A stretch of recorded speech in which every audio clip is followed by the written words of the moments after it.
Robot होना बुरी बात है क्या? बिल्कुल नहीं।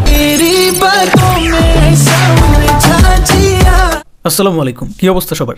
তেরি বাতোমে এসা উলঝা জিয়া থাম্বনেল দেখে বুঝেই গেছেন এই সিনেমাটা রিভিউ করতে বসছি এখানে। তো বন্ধুরা, এত বড় একটা নাম, এই যে তেরি বাতোমে এসা উলঝা জিয়া, এত বড় নাম, সাথে আবার এখানে বোঝা যাচ্ছিল রোমান্টিক ফ্যামিলি ড্রামা টাইপ কিছু একটা হবে। তো সেই জায়গা থেকে খুব একটা আগ্রহ ছিল না সিনেমাটা দেখার, কিন্তু একটা জায়গায় আগ্রহ ছিল, সেটা হচ্ছে শাহিদ কাপুর। কারণ এই অ্যাক্টরের অ্যাক্টিং আমার কাছে বরাবরই ভালো লাগে। তো শাহিদ কাপুরের জন্য আগ্রহ ছিল, কিন্তু সেই আগ্রহটাও যথেষ্ট হচ্ছিল না।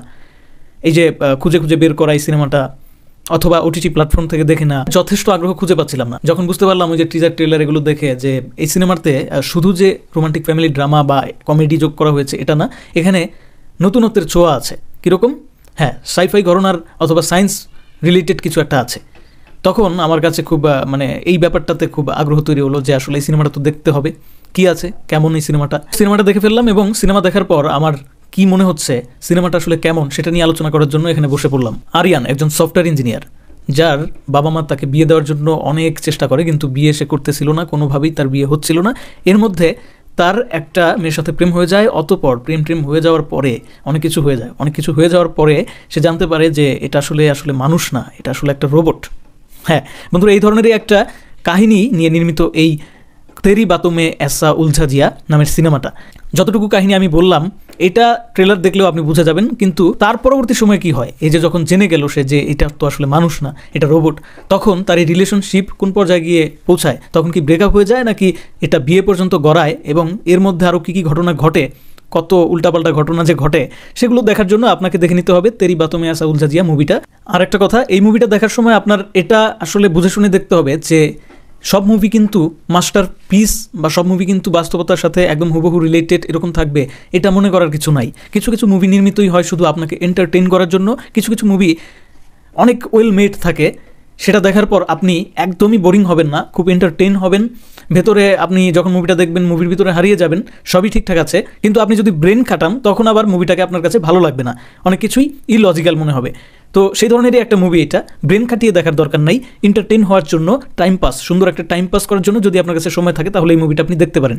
সিরিয়াসলি বলতেছি, রোবট নিয়ে যতগুলো মুভি আমি দেখছি বেশিরভাগ মুভি ছিল হচ্ছে অ্যাকশন বেসড, অথবা অ্যাকশন বেসডই ছিল, অথবা বলার কোনো কিছু নাই। তো এই মুভিটা ছিল সবচেয়ে আলাদা, সবচেয়ে ইউনিক।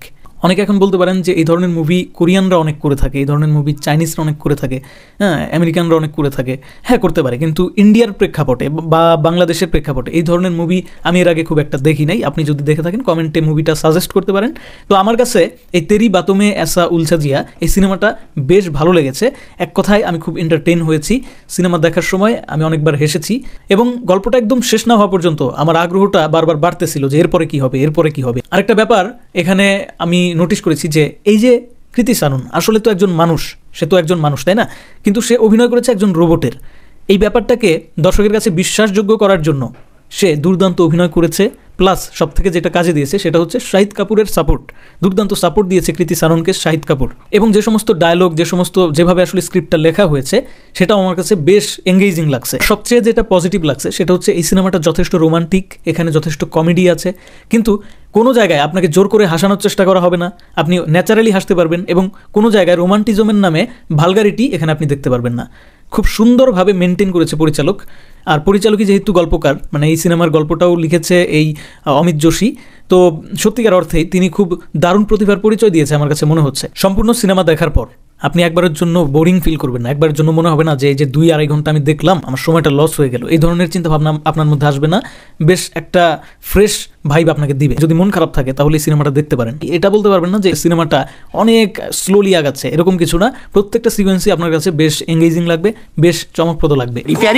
इस घर की न्यू मेंबर हरामी बहू हमारी बहू।